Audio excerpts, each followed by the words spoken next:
What if I could? What if I could turn back time? I'd make you smile again.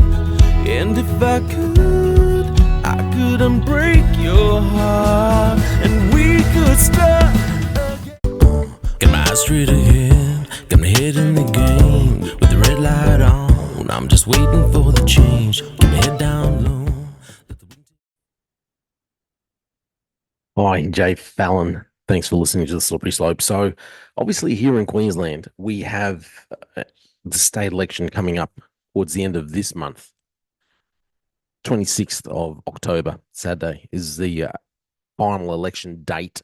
So, when everyone's supposed to have their vote in by, I would encourage you to go out and vote early, just so you don't, it's always, I think it's good to vote early, just so you don't get, caught up in something else that happens and then end up getting a fine because you couldn't get to the polling booths. And I think these fines are the biggest load of rubbish ever. Anyway, because here in Australia, it's obviously uh, compulsory to vote. So just make sure. I think it's safer to get out there and vote early.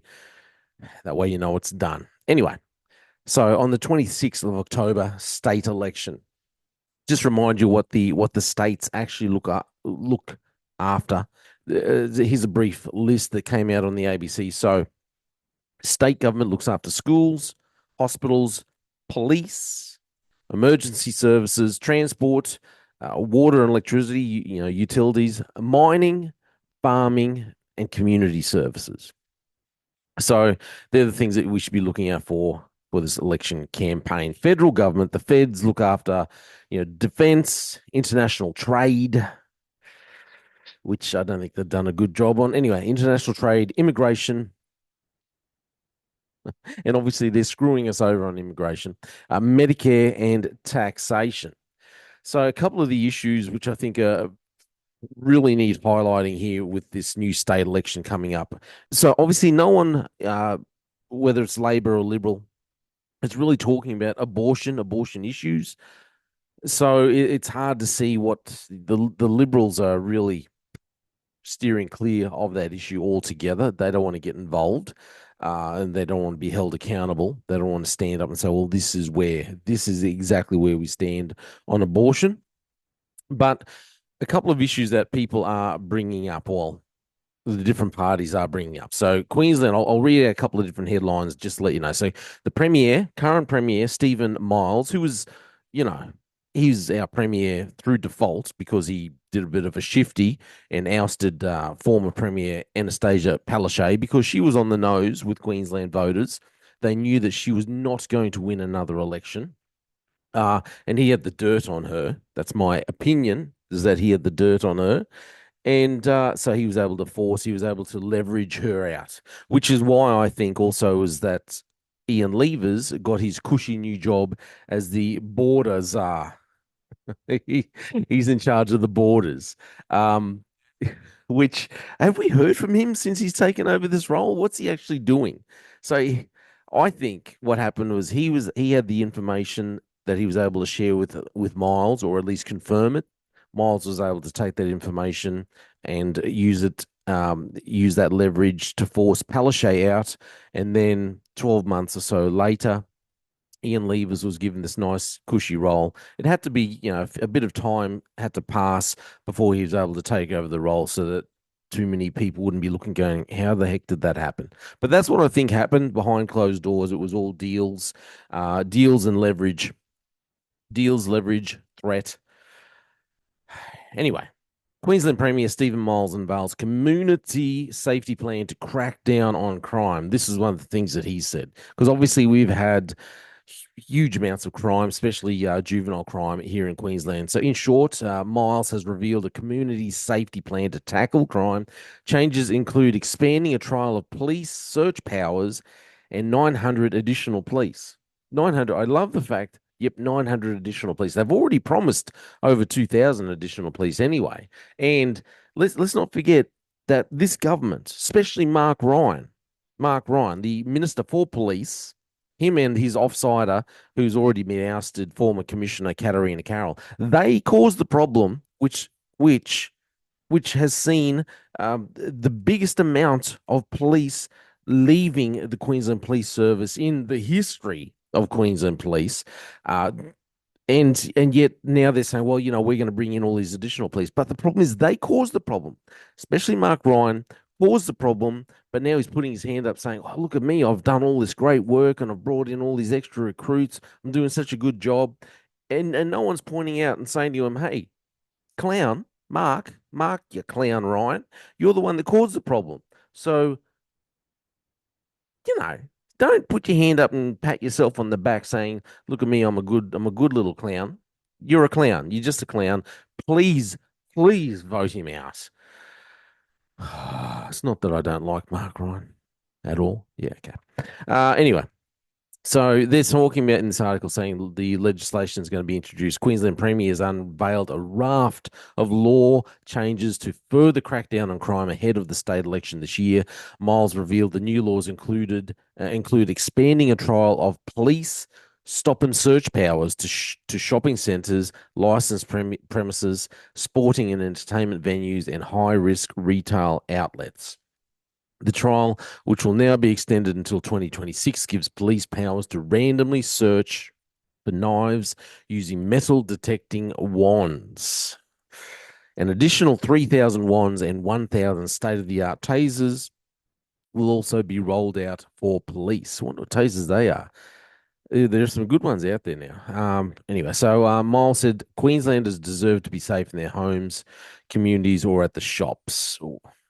It's our plan to support victims, deliver for the front line, detain offenders to protect the community, intervene early and prevent crime before it occurs. It comes as dozens of people, okay, just dozens, have marched through Brisbane CBD to Parliament House calling for justice for victims of crime. Isn't it a shame that only dozens of people march for victims of crime, and yet across Australia we'll see thousands of people march for Palestinians and the Palestinian movement, which protects terrorists and oversees the killings of countless numbers of civilians. But yeah, okay, we've got our priorities right. Anyway. So that's what he said. That's what the Premier Stephen Miles, that's what he's decided to do. LNP, they've said Queensland legal experts compare LNP, adult crime, adult time. I drove up to Townsville on the weekend, saw I don't know how many signs about the LNP saying adult crime, adult time, and Chris Foley's face up there on the billboard. So they've got this policy, which is they've compared it to Newman. Remember Newman, his failed bikie laws. So the Queensland opposition's latest announcement to combat youth crimes has been panned by legal experts, with one comparing it to Campbell Newman's failed bikie legislation. Actually, I don't know if you could say it was failed because it was really. I thought that Campbell Newman's bikie legislation was what really got the ball rolling. And we need to do something about the organised crime with the bikies here in Queensland. And it might have failed through that legislation, might have failed at that time, but it really got the ball rolling and set us on the right path for helping to take down some of this organised crime that we had operating here in Queensland. Anyway, so the LNP launched, and correct me if I was wrong, that's what I thought had actually happened. That's how we ended up with our Vlad laws in the long run. Where am I? So the LNP launched its adult crimes, adult time policy, which would see minors tried as adults for serious crimes should the party win government in the October state election. These include offences like murder, manslaughter, serious assault, grievous bodily harm, and the dangerous operation and unlawful use of a motor vehicle. Queensland Council for Civil Liberties Vice President Terry O'Gorman likened the policy to when the Newman government introduced legislation to crack down on bikies in 2013 without engaging in consultation. It was a Newman government law and order gimmick where the government's rhetoric could not successfully be put into practice. That's what O'Gorman said. I respect O'Gorman, but I see what he's saying.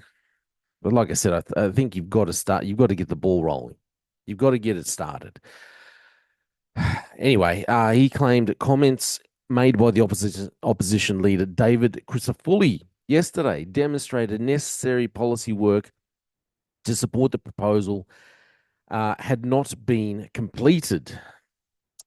Queensland Law Society President Rebecca Fogarty said the policy would do little to address the systemic issues at the root of youth crime.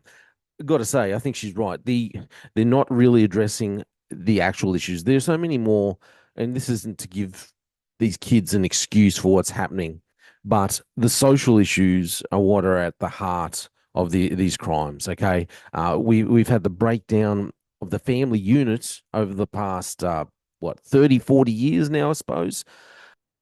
The long story short is over the past probably 40 years, governments, federal and state, have not been supporting the family unit. They don't support. They don't support parents disciplining families. We're seeing parents who are threatened with child services. Here in the state of Queensland, if your child was causing havoc within a supermarket, even endangering other people's health and safety, and you turned around and gave your child a smack on the butt, people will report you to child services, and then you'll be getting reported, you'll be getting investigated by child services, child safety here in Queensland. So this is the issue. The governments want to put in all these more new rules, new laws, new legislation, but they don't support the family unit as they should be, and they haven't been doing that for decades, as I said. So these are some of the issues. So Christopher Foley didn't directly respond to O'Gorman's comments when asked about it, instead reiterating the motivations for the policy. Like I said, they have caused the problem in the long run. He goes on to say that we are determined to make sure that we drive the change that Queenslanders deserve. Whilst I will always treat people with respect, whilst I'll always listen to different points of view, I'll respectfully say, after a decade of watering down the laws and listening to the view that there is nothing that needs to change, that is the wrong approach. Premier Stephen Miles accused the opposition of exploiting youth crime for votes. Okay, pot calling the kettle. Wow. Okay, he's exploiting. I think Stephen Miles has been exploiting plenty of things of late for votes. You know, or is he trying to tell us all the cheap um the cheap public transportation, the extremely cheap public transportation was not for votes? Is that what he's trying to tell us? Anyway, so he says, what I care about is keeping the community safe. And I know the best way to keep the community safe is with an evidence based, expert informed, comprehensive plan for community safety. Expert informed. We love it when those experts, so called experts, get involved. When the government comes out and says, here's an expert, listen to him. So a press conference was held at the home of the family of Vilene White, the Ipswich grandmother who was fatally stabbed at a shopping centre in February.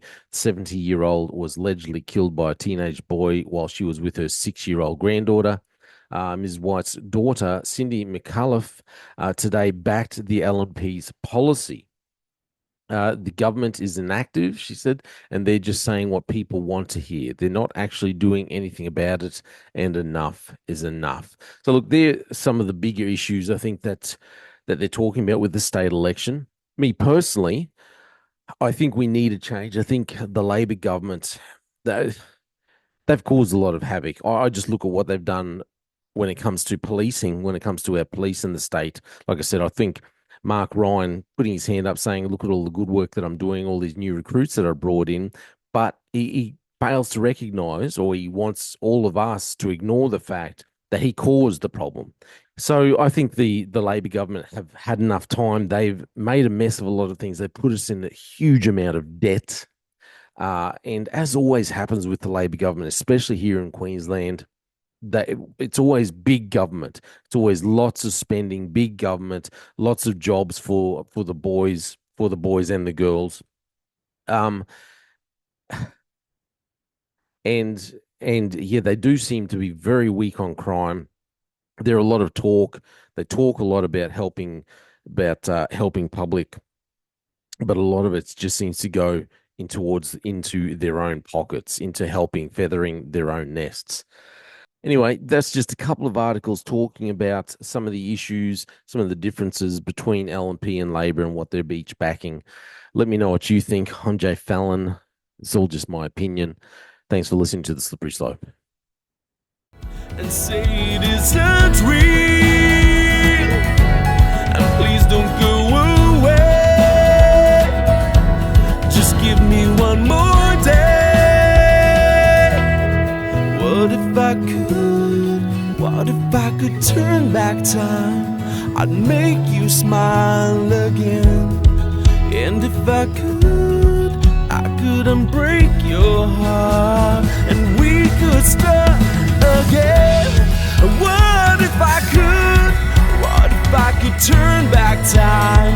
I'd make you smile again. And if I could unbreak your heart, and we could start again. We could start again. We could start again. We could start again.